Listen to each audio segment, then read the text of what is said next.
이걸 생각을 잘 해봐야 돼. 결국 지금 이 규정 자체가 중국을 배제하려고 만들어진 거고, 반대로 중국은 미국에 진출을 하고 싶어 하고, 그렇다면 이게 과연 한국이 혜택을 못 받는 것을 마무리가 되는 건지, 중국도 끝나는 건데, 그렇게 되면 하여튼 좀 다양하게 좀 생각을 해봐야 돼. 단순하게 그거를 할 게 아니야. 이런 내용에 지금 K배터리에 큰 악재가 발생했다는 내용인 건데, 지금부터는 제가 반박 한번 해보겠습니다. 안녕하세요. 반갑습니다. AP투자연구소의 이호수입니다. 자, 최근 미국에서 IRA 세부 규정에 대한 발표를 했습니다. 그리고 해당 내용의 호재인 줄로만 알았던 이 IRA가 한국 배터리에도 큰 악재이다. 기사들을 보면 이런 분위기가 꽤나 크게 조성이 되고 있어요. 자, 그렇다면 정말 최근 분위기처럼 배터리는 투자 가치를 잃고 있는 것인지, 우리는 과연 어떻게 해석을 할 수 있을지 오늘 정말 쉽게 속성으로 한번 파악해 보도록 하겠습니다. 우리 주린이 분들도 딱 10분만 투자를 해보시길 바랍니다. 자, 지금 가장 논란이 되고 있는 건 이 FEOC예요. 직역하면 해외 우려 기관. 이게 왜 논란이 되고 있냐면, 자, 원래는 이 IRA를 통해서 전기차를 한 대 구입할 때 최대 7,500달러를 지원해주는 게 가장 큰 호재였습니다. 한화 기준으로는 약 1,000만원 가량이죠. 자, 근데 지금으로서는 여기에 대한 규제가 붙은 거예요. FEOC에서 추출, 가공, 재활용한 광물, 그리고 FEOC에서 제조, 조립한 부품을 탑재한 전기차에는 이런 혜택을 배제하겠다라는 건데, 자, 그렇다면 과연 이 FEOC가 뭐길래 대한민국과 접점이 있는 거냐 살펴봐야겠죠. 자, FEOC는 해외 우려기관. 좀 더 들어가면은 해외 우려국을 살펴볼 필요가 있어요. 현재로서는 중국, 러시아, 이란, 북한 총 4개 국가가 지칭되고 있습니다. 그래서 이 4개 국가의 소유, 통제, 지시를 받는 해외 기관이나 이 해외 우려국의 주요 사업장이 위치해 있거나 등등, 이런 내용들에 대해서 FEOC의 지분이 25% 이상이면 혜택을 받지 못한다 라는 내용인 건데, 자, 보시면은 이 4개 국가에 대한민국은 지금 포함되어 있지가 않습니다. 그럼 우리는 어느 국가와 함께 생각을 해봐야 될까요? 당연히 중국을 생각해야 되는 거겠죠. 이 글로벌 배터리 시장에 있어가지고 중국은 분명 큰 경쟁국이기도 하지만 우리가 분명 의지할 수밖에 없는 부분들도 있는 국가입니다. 그 대표적인 예시가 뭐냐면 이거예요. 중국과 러시아는 실제로 광물에 대한 세계적인 입지가 어마무시합니다. 그래서 이런 리스크를 줄이기 위해서 수입처를 다각화해야 한다, 이런 목소리도 꽤나 많이 들려오고 있는 건데, 자, 지금 보시면 자, 소재와 관련해서 중국에서 조달을 받는 등 의존도가 엄청나게 높다는 게 확인이 되시죠? 그죠? 나름대로는 이 광물 수입을 안정화시키기 위한 분명한 행보들도 있기는 있었어요.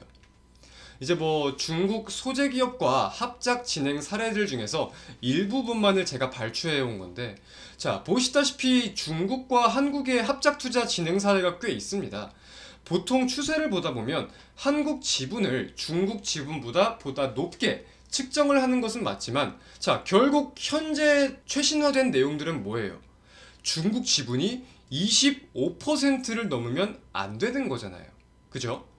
자, 지금 내용상으로는 배터리 부품은 2024년, 핵심 광물은 2025년부터 FEOC에서 조달하면 안 된다 라는 건데, 그래서 이 악재 분위기가 형성되는 것 중에서 가장 부각되는 내용을 따져보면, 이러한 기업들이 중국 측의 지분율을 낮추지 않으면 IRA 보조금 혜택을 받지 못하니까 중국 지분을 사야 한다, 혹은 수출 시장을 다변화해야 한다, 전략 수정이 불가피하다, 이러한 초점들에 있어가지고 악재 판단이 되고 있는 것 같습니다. 그래서 결국은 이런 내용에 지금 K배터리에 큰 악재가 발생했다는 내용인 건데, 지금부터는 제가 반박 한번 해보겠습니다. 물론 단기적으로 이 세액공제를 적용할 수 있는 전기차의 대수가 감소할 수도 있겠다고 생각이 들어요. 자, 근데 우리가 발상을 한번 전환해보면, 자, 밑줄 친 부분을 한번 직역해 볼게요. 중화인민공화국, 즉 중국은 해외 우려국이다. 아까 우리가 공부했던 내용이죠. 1차원적으로 해석을 하면 결국은 중국을 견제한다는 거예요. 이 내용에 한국이 IRA 혜택에서 배제될 수도 있겠다. 물론 이렇게 해석을 할 수도 있지만, 자, 반대로 생각을 하면 경쟁국인 중국에 대한 분명한 견제 장치를 두는 것도 맞습니다. 중국이 진출할 수 있는 방법이 돼 분명한 제한을 두는 것이다. 이렇게 해석을 할 수가 있는 거겠고, 이거를 장기적으로 본다면 중국 자본이 미국 시장에 유입되는 것은 점차 제한될 것이에요. 그죠? 다시 해석하면 뭐다? K배터리의 시장 점유율이 확대될 기대감이 높아진다. 이렇게 따져볼 수가 있는 거겠죠.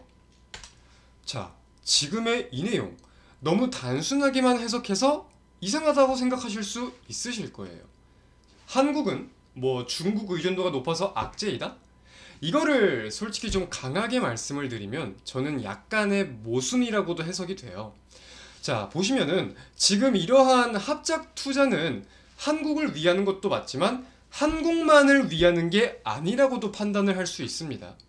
한국도 분명 이 원자재의 안정적인 조달 등 이득을 취하기 위해 투자를 하는 거지만, 중국의 입장을 살펴보면 IRA로 미국 진출이 힘들었던 중국 입장에서도 미국 진출을 위해 대한민국이 우회로 역할을 해주고 있다. 이것도 맞는 표현이라고 생각을 하는 거거든요.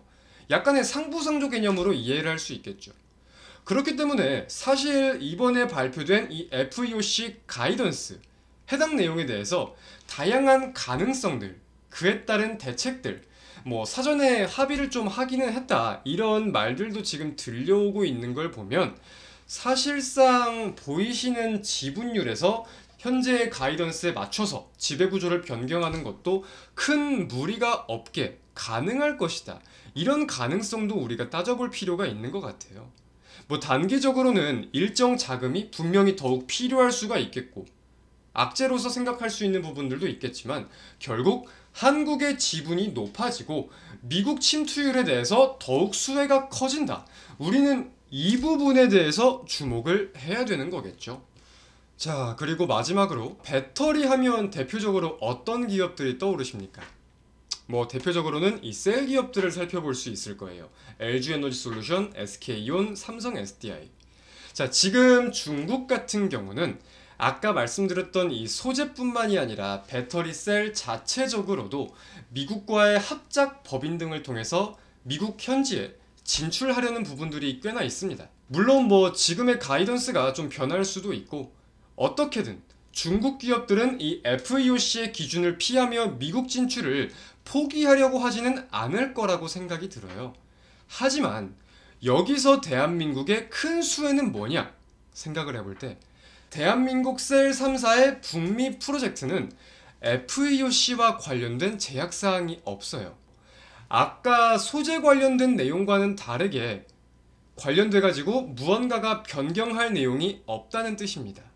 그렇다면은 우리는 이 또한 대한민국 셀 기업에게는 큰 호재라고도 판단을 할 수 있지 않을까라고 생각을 하는 부분이 있습니다.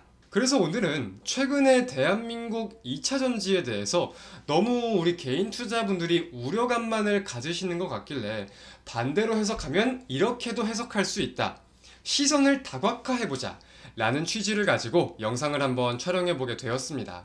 결국 투자에 있어가지고 판단과 책임은 투자자 본인이 지는 게 맞겠지만, 일편적인 시선을 갖기보다는 다각화해서 다양하게 생각을 해보자, 이런 취지로 제작된 영상이니까 한 번씩 좀 이해를 해보셨으면 좋겠고요. 언제나 오늘처럼 그리고 어제처럼 우리 개인 투자자분들을 위해 노력할 수 있는 이호수가 되겠습니다. 감사합니다.